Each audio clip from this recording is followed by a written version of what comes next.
আহাৰ খোৱাৰ মাজত আপোনাৰ যদি যথেষ্ট সময়ৰ ব্যৱধান নাথাকে তেন্তে অতি সহজে আপোনাৰ মনোবৈজ্ঞানিক অশান্তি হ'ব।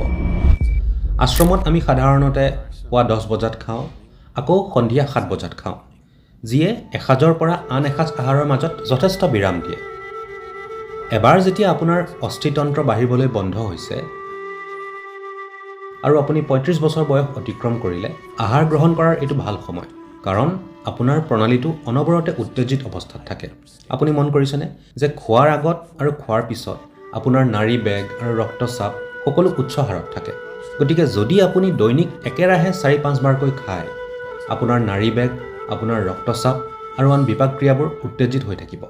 এইদৰে যেতিয়া থাকিব, অতি সহজে আপুনি মনোবৈজ্ঞানিকভাৱে অশান্ত হৈ পৰিব।